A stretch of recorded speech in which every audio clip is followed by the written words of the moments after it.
Hello everyone, welcome to the real nurse. ये मेरी channel की फ़र्स्ट वीडियो है, इसलिए अगर मैं थोड़ी सी नर्वस लगूँ तो प्लीज़ इग्नोर करना।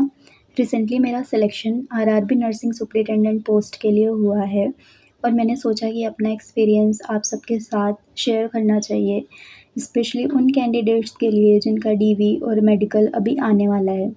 तो आज की वीडियो में मैं आपको रेलवे रिक्रूटमेंट बोर्ड भोपाल में हुए मेरे कंप्लीट डॉक्यूमेंट वेरिफिकेशन का एक्सपीरियंस बताने वाली हूँ। तो स्टेप बाय स्टेप पूरा डीवी का प्रोसेस डिस्कस करूँगी मैं, तो आप ये पूरा वीडियो ज़रूर देखना। इस वीडियो में हम सबसे पहले डिस्कस करेंगे कि कौन-कौन से डॉक्यूमेंट्स रिक्वायर्ड होते हैं, बायोमेट्रिक वेरिफिकेशन कैसे होता है, रेलवे बोर्ड में कौन-सा फॉर्म फिल करवाया जाता है, डॉक्यूमेंट वेरिफिकेशन की तरह किस तरह की जाती है और मेडिकल फ़ीस कब और कैसे सबमिट करनी होती है। डीवी कंप्लीट होने के बाद मेडिकल के लिए जो एनवेलप दिया जाता है, उसमें क्या होता है। तो अगर आपका डीवी आने वाला है तो वीडियो को एंड तक ज़रूर देखना, क्योंकि मैं अपना कंप्लीट एक्सपीरियंस शेयर करने वाली हूँ। तो शुरू करते हैं। जो सबसे पहले हमें डीवी की इन्फॉर्मेशन मिलती है वो रेलवे रिक्रूटमेंट बोर्ड की ऑफिशियल वेबसाइट और रजिस्टर्ड ईमेल आईडी के थ्रू हमको प्रोवाइड करी जाती है।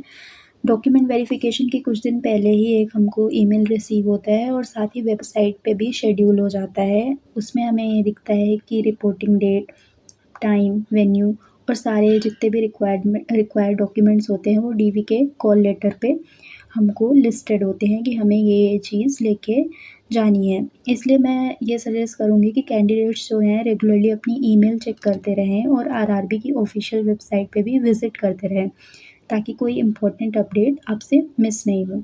मेरे केस में मुझे बार-बार चेक मैं करती थी हर रोज़, जो भी रेलवे की भोपाल रेलवे की जो वेबसाइट रहती थी, तो उसमें मुझे शेड्यूल मिल गया था। साथ ही जब हम अपना क्रेडेंशियल्स लॉगिन करते हैं उसमें, तो भी हमें दिख जाता है वहाँ पे डीवी का कॉल लेटर ऐसा। और ईमेल ईमेल मुझे 1 दिन पहले रिसीव हुआ था, तो मैं इसलिए बोल रही हूँ कि आप रेगुलरली चेक करते रहना। जो ये पूरा टाइम टेकिंग प्रोसेस था, मतलब 4 घंटे हमें लग गए थे। हमें सुबह 10 बजे रिपोर्ट करने के लिए बोला गया था। जो टाइमिंग थी वो 10 AM की थी। तो मैं आपको अब बता देती हूँ कि क्या-क्या डॉक्यूमेंट्स रिक्वायर्ड थे इसके लिए। तो सबसे पहले तो हमें हमारी 10th की मार्कशीट चाहिए होगी और साथ में जो सर्टिफ़िकेट मिलता है। सेम 12th की मार्कशीट और सर्टिफ़िकेट। आपके चारों साल की मार्कशीट चाहिए होएगी। देन या फिर किसी-किसी का सेमेस्टर वाइज़ मार्कशीट होती है, तो वो marksheet. Degree, provisional, caste certificate चाहिए होगा, एसटी, एससी, ओबीसी का अगर आपने कैटेगरी चूज़ करी थी फॉर्म फिल करते टाइम। एक सेल्फ डिक्लेरेशन फॉर्म होता है जो कि आपको आरआरबी के जब नोटिफ़िकेशन आता है आपका एग्ज़ाम का, तो उसके लास्ट पेज पे दिया रहता है, तो वो भी मैंडेटरी होता है। देन एनओसी चाहिए होगा अगर आप किसी भी सेमी गवर्नमेंट में पहले से वर्किंग हो रहे हैं। देन आधार कार्ड चाहिए आपको। 6 रीसेंट फ़ोटोग्राफ चाहिए 1 मंथ के अंदर की। डीवी का कॉल लेटर की फ़ोटोकॉपी चाहिए होती है आपको। देन सीबीटी का लेटर जो अपने को एग्ज़ाम सेंटर में हाफ़ वो अपने को टियर करके देते हैं, वो चाहिए होएगा। देन एफ़िडेविट रिक्वायर्ड होता है अगर आपके डॉक्यूमेंट्स में कोई भी माइनर मिस्टेक वगैरह है। तो ये सारे डॉक्यूमेंट आपको ओरिजिनल और इनकी 2 सेट फ़ोटोकॉपी आपको पहले से अरेंज करके अपने पास रखनी है वहाँ ले जाने के लिए। देन सबसे पहले जब हम वहाँ वेन्यू पे पहुँचते हैं, तो वो हमको एंटर होने को जब बोलते हैं, तो सबसे पहले आपका होता है बायोमेट्रिक। अब बायोमेट्रिक एक तरह की अटेंडेंस होती है कि आप उस दिन वहाँ पे प्रेज़ेंट थे। बायोमेट्रिक में हमें क्या-क्या करवाया जाता है, पहले तो जो भी आइडेंटिफ़िकेशन मार्क्स हमने लिखे हुए हैं एप्लीकेशन फ़ॉर्म में, तो वो चेक होते हैं। देन उसके बाद आधार कार्ड का नंबर और साथ में आपका थंब प्रिंट लिया जाता है कि वो चेक करते हैं कि जो कैंडिडेट वहाँ पे प्रेज़ेंट था एग्ज़ाम देने के टाइम पे, वही कैंडिडेट आया है डीवी कराने के लिए। नेक्स्ट जो प्रोसेस होती है उसमें हमारी फ़ाइल फ़ॉर्मेशन करते हैं, वो एक फ़ाइल बनाते हैं।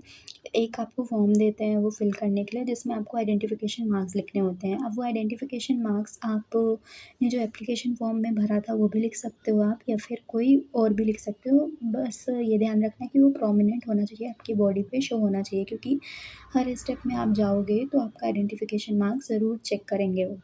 देन आपको बोलेंगे वो कि आप ये सारे ओरिजिनल डॉक्यूमेंट एक सीक्वेंस में लगाने के लिए। जो भी फ़ोटोकॉपीज़ आप 2 सेट लेके जाते हो उसको आपको सेल्फ़ अटेस्टेड करना होता है, मतलब सिग्नेचर करना होता है अपना और साथ में डेट लिखनी होती है। देन वो नेक्स्ट ऐसे आपकी फ़ाइल फ़ॉर्म हो जाती है। जो नेक्स्ट स्टेप होता है वो आपको अंदर बुलाएँगे, जो भी क्लर्क या फिर जो भी ऑफ़िसर रहता है आपके ओरिजिनल डॉक्यूमेंट्स को वेरीफ़ाई करेगा। जो भी आप डॉक्यूमेंट्स लेके जाते हो ओरिजिनल और जो भी आपने अपलोड करी होती है उस साइट पे, तो उससे आपके डॉक्यूमेंट्स को मैच किया जाता है। ये प्रोसेस ऑलमोस्ट 30 मिनट चलता है। कुछ क्वेश्चन पूछेंगे वो आपसे कि अगर उनको कुछ भी मतलब गड़बड़ दिखती है या फिर कुछ भी डॉक्यूमेंट्स में इश्यू डेट का रहता है, तो वो क्वेश्चन पूछते हैं, उसको आपको कामली हैंडल करना है, पैनिक नहीं करना है। सब कुछ प्रॉपर्ली आपको एक्सप्लेन करना है। देन जब ये पूरा डॉक्यूमेंट से वो सैटिस्फाई हो जाते हैं आपके, तो वो जो डॉक्यूमेंट्स होती हैं वो आपकी आपने जो अटेस्टेड करके दी होती है फ़ोटोकॉपी, वो आपकी फ़ाइल पे अटैच कर देते हैं और आपको ओरिजिनल डॉक्यूमेंट आपकी वापस कर देते हैं। फिर जो नेक्स्ट स्टेप होता है, एक बार और एक ऑफ़िसर चेक करता है उसको, डॉक्यूमेंट्स को आपकी अपलोडेड फ़ाइल के साथ। देन जब ये सब हो जाता है, वो सैटिस्फाई हो जाते हैं आपके डॉक्यूमेंट से, तो आपको एक मेडिकल फ़ीस सबमिट कराई जाती है जो कि केवल 24 रुपीज़ होती है और आपके साथ में 5 फ़ोटोज़ वो लेते हैं, जो भी आपसे मँगाई गई होती है। उसके बाद आपको एक लेटर या फिर एनवेलप कह सकते हैं, तो वहाँ पे आपकी उस फ़ाइल पे साइन कराई जाएगी और आपको एक मेडिकल बैंड पहनाया जाएगा, जो भी आपका नोटिस नंबर निकला होता है, जैसे मेरा था 03/2025। तो आपको एक एनवेलप देंगे जिसमें कि आपको हॉस्पिटल रिक्रूट करेंगे कि जहाँ पे आपको आपका मेडिकल होना है। ये हॉस्पिटल आपकी पोस्टिंग या जॉइनिंग जहाँ होने वाली है, वो हॉस्पिटल ज़रूरी नहीं है कि वो हॉस्पिटल है। ये केवल मेडिकल के लिए होता है, तो आपको उस एनवेलप में लिखा होता है, वो बता भी देते हैं आपको कि आपको नेक्स्ट डे 9 AM पे इस हॉस्पिटल पे रिपोर्ट करना है और आप नेक्स्ट डे आपको इस हॉस्पिटल में रिपोर्ट करना है। देन उसके बाद का जो प्रोसीजर होता है, वो मैं आपको नेक्स्ट वीडियो में बताऊँगी क्योंकि ये वीडियो काफ़ी लंबी हो गई है। तो मैं ये बोलना चाहूँगी जो ओवरऑल प्रोसेस था वो काफ़ी सिस्टमैटिक था।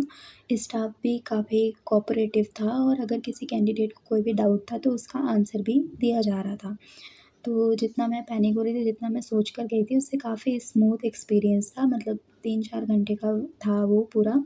देन एक चीज़ जो मैं स्पेशली बोलना चाहूँगी कि डीबी से जो पहले बहुत ज़्यादा पैनिक मत करना और अगर आपके डॉक्यूमेंट जेन्युइन है और कंप्लीट है तो प्रोसेस स्मूथली हो जाता है। बस इंस्ट्रक्शन को ध्यान से फॉलो करना है ना, और रिपोर्टिंग टाइम के एटलीस्ट हाफ आवर पहले आप पहुँचने की वहाँ पे कोशिश करना। तो ये मेरा पूरा आरआरबी भोपाल डॉक्यूमेंट वेरिफ़िकेशन का एक्सपीरियंस था। मुझे उम्मीद है कि ये वीडियो आपको हेल्पफुल रही होगी और क्योंकि ये द रियल नर्स की फर्स्ट वीडियो है तो आपका सपोर्ट मेरे लिए बहुत इम्पोर्टेंट है। So thank you for watching. मिलते हैं नेक्स्ट वीडियो